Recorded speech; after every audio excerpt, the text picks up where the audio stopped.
The sheer volume of Trump scandals can seem difficult to keep track of. There's the ongoing special counsel investigation into whether the Trump campaign aided a Russian campaign to aid Trump's candidacy and defeat his Democratic rival, Hillary Clinton. There's the associated inquiry into whether the president obstructed justice when he fired former FBI Director James Comey, whom he had asked not to investigate his former national security advisor. There are the president's hush money payments to women with whom he allegedly had extramarital affairs, made through his personal attorney, Michael Cohen, and facilitated by corporate cash paid to influence the White House. There is his ongoing effort to interfere with the Russia inquiry and politicize federal law enforcement. There are the foreign governments that seem to be utilizing the president's properties as vehicles for influencing administration policy. There's the emerging evidence that Trump campaign officials sought aid not only from Russia, but from other foreign countries, which may have affected Trump's foreign policy. There are the ongoing revelations of the president's cabinet officials misusing taxpayer funds.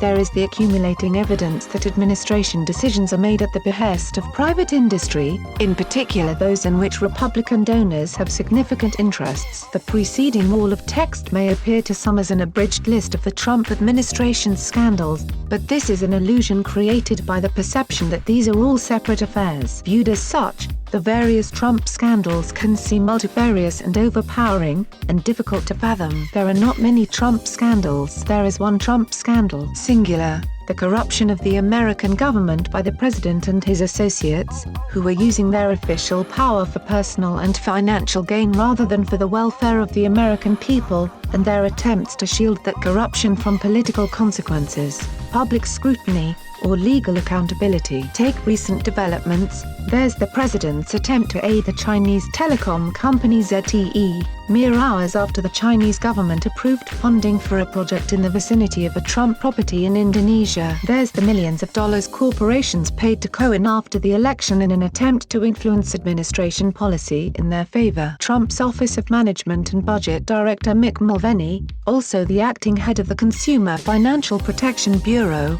urged banks to pay off politicians in an effort to weaken the CFPB's powers legislatively. Since taking the helm of CFPB, Mulvaney has dropped a number of cases against payday lenders who charge exorbitant interest rates, after taking thousands from the industry as a congressman. Environmental Protection Agency Administrator Scott Pruitt's own mini-universe of scandal stems from his improper relationships with industry figures, his misuse of taxpayer funds, and his attempts to obscure the truth about both. Trump attempted to pressure the Postmaster General to increase fees on Amazon in order to punish the Washington Post, which has published many stories detailing wrongdoing and misbehavior on the part of the Trump administration, and the Trump campaign before that. Not long after the New York Times reported that Trump officials may have solicited campaign help not just from Russia, but also from Saudi Arabia and the United Arab Emirates, the president demanded that the Justice Department launch an inquiry into whether the FBI improperly investigated a campaign that was eagerly soliciting international aid to swing the election in its favor. In each of these cases,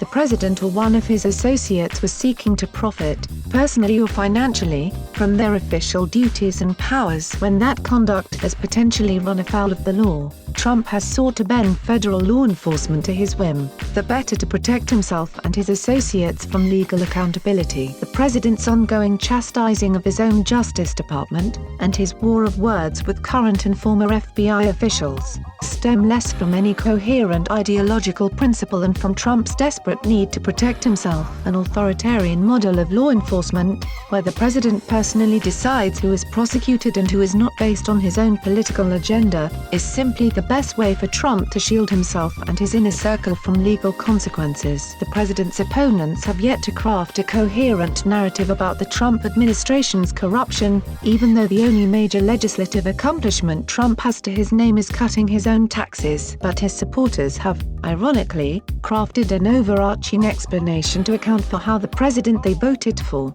who came to office promising to eliminate official corruption, has come to embody it. The deep state narrative is no more complicated than an attempt to explain the accumulating evidence of misbehavior on the part of the administration as a wide-ranging conspiracy to frame the president. The more evidence of wrongdoing that comes to light, the more certain they are that the conspiracy theory is true. In their own way, Trump supporters have recognized that Trump's burgeoning list of scandals is made of branches from the same twisted tree. The latest Trump-town fable, that the FBI inquiry into the Trump campaign was meant to aid Clinton's campaign, is as incoherent as it is absurd. The FBI properly kept the Russia inquiry under wraps while high-ranking FBI officials defied Justice Department rules and made public statements about 2 inquiries into Clinton prior to Election Day. Neither of those inquiries led to indictments or guilty pleas.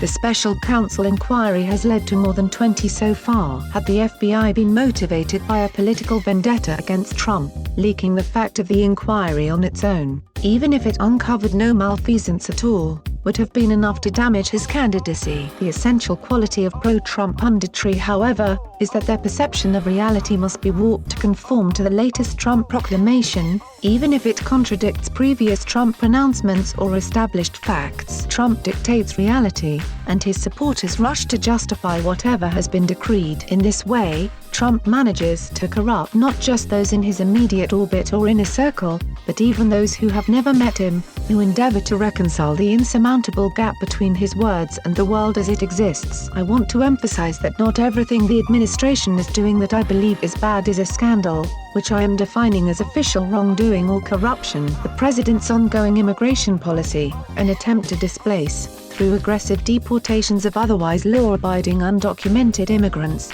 and the cancellation of temporary protected status and the Deferred Action for Childhood Arrivals program, is a moral travesty but not necessarily a misuse of his official powers. Trump's immigration policy is a reflection of his belief that these people from shithole countries are inferior, and therefore offer little to the United States. He is hardly the first president to pursue such a policy on such a basis.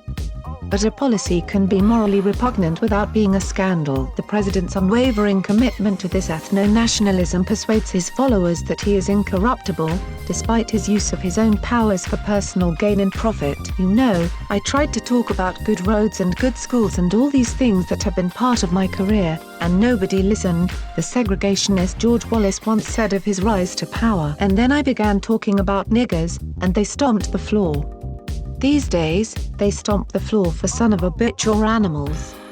Any effective hustle persuades the mark that they're the ones profiting. But those Americans unmoved by such appeals, the ongoing corruption of the official powers of the U.S. government on behalf of ego, avarice, and impunity should not be seen as separate stories. They are the same story, and it is the story of the Trump presidency. Share this video with your friends and family. Like and share this video on Facebook and Twitter if you agree. Don't forget to support this channel by clicking on the donation link down below and subscribing so you never miss any of our trending reports. What do you think about this video? Scroll down to comment below. Now if you are seeking the latest trends in fashion, and electronics and gifts and more at the best prices, please feel free to visit www.atthesmall.com. Once again, that is www.atthesmall.com. If you are seeking the best in facial and clear skin regimens and products for women and men, including an opportunity to earn residual income, please visit our partner at www.jdro.my,